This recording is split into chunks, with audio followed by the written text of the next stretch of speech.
Supreme court of Pakistan में आज एक इंतहाई अहम नौयत के केस की समाअत थी। पंजाब में होने वाले इंतखाबात के इल्तवाह के हवाले से ECP election commission of Pakistan की दरख्वास्त पर नज़र सानी बेंच जो है वो इस वक्त समाअत कर रहा था, लेकिन उस वक्त बड़ा ही हैरत अंगेज़ मोड़ आया समाअत के दौरान जब अटॉर्नी जनरल ऑफ पाकिस्तान ने एक कानून जो कि पार्लियामेंट ने पास किया है वो अदालत के सामने रखा। इस वक्त हमारे साथ मौजूद हैं कोर्ट को कवर करने वाले सहाफ़ी जांज़ेब अब्बास से। इनसे तफसीलात जानते हैं कि ये कानून है क्या और आज कोर्ट रूम नंबर 1 में क्या कुछ होता रहा। अब भाई साहब कहिएगा, आज ये जो 184 कॉन्स्टिट्यूशन के आर्टिकल 184 का बड़ा चर्चा है, ये आर्टिकल क्या है और किस तरह से आज के केस को इसने मुतासर किया है?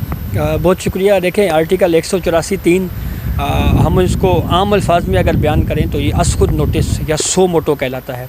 ये वो इख्तियार है सुप्रीम कोर्ट के पास जो एक्स्ट्रा ऑर्डनरी जुरिसडिक्शन है, यानी गैर मामूली हालात में सुप्रीम कोर्ट ऑफ पाकिस्तान 184(3 का इस्तेमाल करते हुए तमाम अदालती फोरम्स को बाईपास करके ख़ुद से प्रोसीडिंग को स्टार्ट करती है।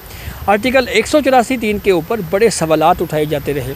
मिसाल के तौर पे जब भी इस आर्टिकल का इतलाक़ किसी सियासतदान के ऊपर हुआ डिस्क्वालिफिकेशन की मद में, तो ये फिर सवाल पैदा हुआ, बड़े इसके ऊपर डिबेट्स होती रहीं, लॉ मेकर्स, फिर उसके बाद कानूनी माहिरीन ये बात करते रहे कि 184(3 के तहत सुप्रीम कोर्ट असखुद नोटिस लेकर कोई फ़ैसला करती है तो उसके ऊपर रिव्यू का हक़ होता है, अपील का हक़ नहीं होता। अब रिव्यू और अपील में क्या फ़र्क है, ये हम सादा अल्फाज में अगर आपको समझाएं तो रिव्यू को उर्दू में कहते हैं नज़र सानी, यानी सुप्रीम कोर्ट का एक फ़ैसला जो उसने दे दिया है उस पर वो दूसरी नज़र दौड़ाएगी, दूसरी नज़र से देखेगी कि क्या हमने रिकॉर्ड के ऊपर कोई गलती तो नहीं की। अपील होता है केस को नए सिरे से सुनना, दोबारा उसके ऊपर री हियरिंग करना। तो ये सवाल उठाया जाता रहा कि आर्टिकल 184(3 के तहत जो फ़ैसले दिए जाते हैं उसमें अपील का हक़ नहीं होता, सिर्फ रिव्यू होता है और रिव्यू का स्कोप बड़ा लिमिटेड होता है। अच्छा, आज बड़ी ही दिलचस्प सूरत हाल कोर्ट रूम में पैदा हुई जब हम तो ये सोच रहे थे कि इलेक्शन कमीशन के वकील आएंगे, वो आज तीसरे दिन भी अपने आर्गूमेंट्स जारी रखेंगे, लेकिन अचानक attorney general for Pakistan rostrum पर आ गए और उन्होंने ये कहा कि जी मैं इलेक्शन कमीशन के वकील के आर्गूमेंट स्टार्ट करने से पहले मैं इस कोर्ट के इल्म में मैं एक बड़ी अहम बात लाना चाहता हूँ। और वो बड़ी अहम बात जो उन्होंने कोर्ट के इल्म में लाई वो क्या थी? वो जनाब ये थी कि हुकूमत ने एक लेजिस्लेशन की है और एक नया कानून बनाया है। उस कानून का नाम है Supreme Court Review of Judgments and Orders Act 2023। इस कानून साजी के ज़रिए अब हुआ ये कि वो केसेस जो आर्टिकल 184(3 के तहत सुप्रीम कोर्ट ने जिनके ऊपर फ़ैसले दिए, उन केसेस के ऊपर अब अपील का हक़ उनको मिल गया है। रिव्यू जैसे मैंने आपको बताया महदूद स्कोप होता है, अब अपील का हक़ मिल गया है और अपील पहले से बड़ा बेंच इस केस के ऊपर समाअत करेगा।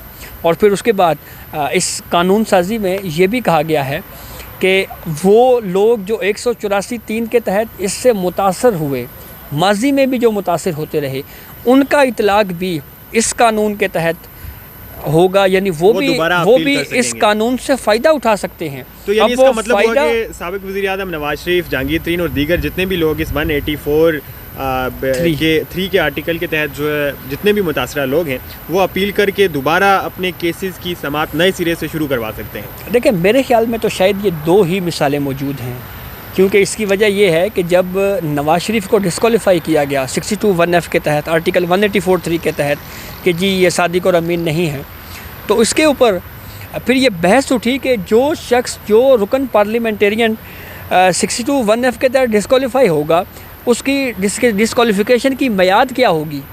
तो फिर ये कहा गया जी कि इसके डिस्क्वालिफिकेशन की मियाद जो है वो लाइफ टाइम होगी। दूसरे मरहले में केस चला, फिर जहांगीर तरीन की, तो उनको भी राइट टू अपील नहीं था। तो ये दो फेमस केसेस तो मेरे जहन में अभी मौजूद हैं कि नवाज शरीफ और जहांगीर तरीन, ये दो वो सियासतदान हैं जो अब इस कानून साजी, अगर ये कानून साजी बरकरार रहती है तो, क्योंकि हमने देख रहे हैं कि पार्लियामेंट और सुप्रीम कोर्ट में इस वक्त जंग जारी है, दोनों आमने सामने हैं।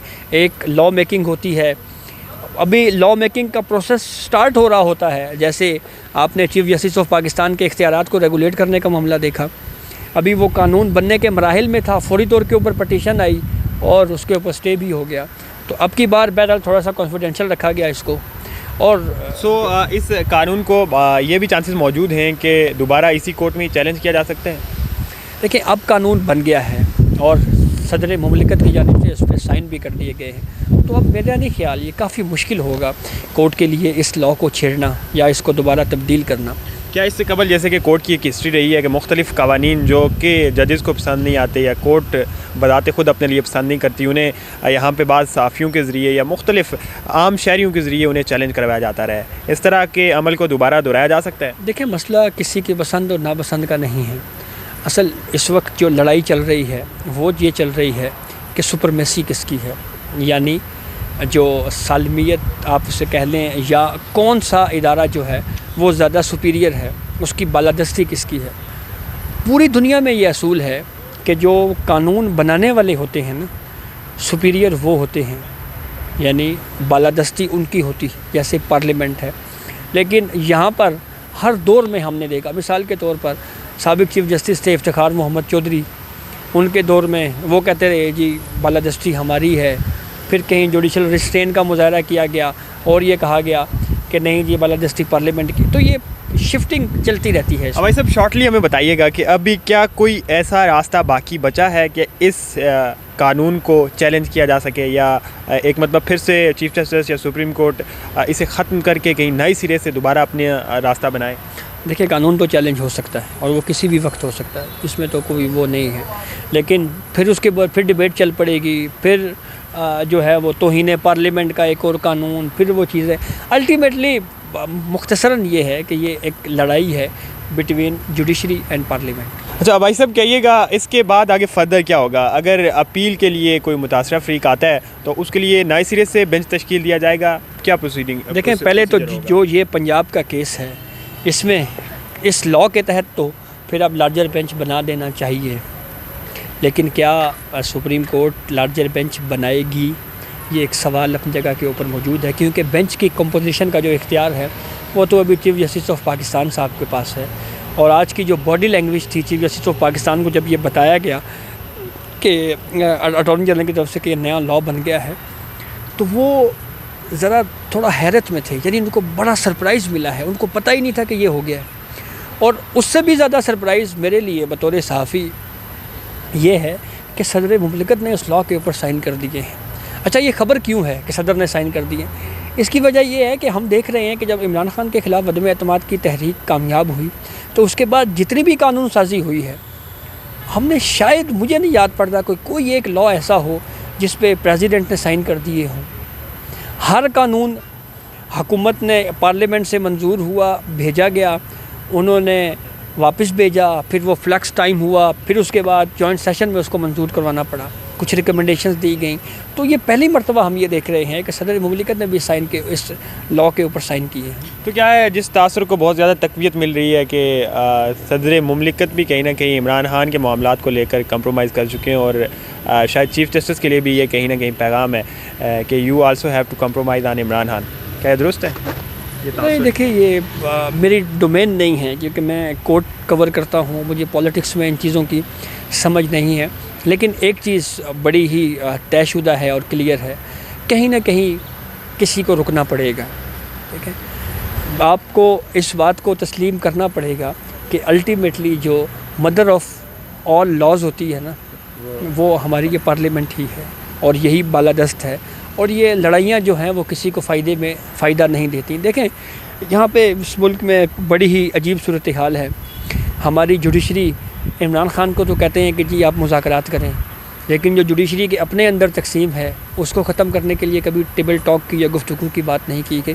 तो बड़ी बातें हैं इस इशू पे बात करने के लिए। बहुत शुक्रिया। जानेब अब्बासी हमारे साथ मौजूद थे। पार्लियामेंट और सुप्रीम कोर्ट के माबेन रस्साकशी, लड़ाई, जंग या जो भी आप इसे नाम दीजिए वो जारी है। अब देखना ही है कि आइंदा जाकर मुस्तकबिल में ये जंग किस हद तक जो है वो शिद्दत इख्तियार करती है।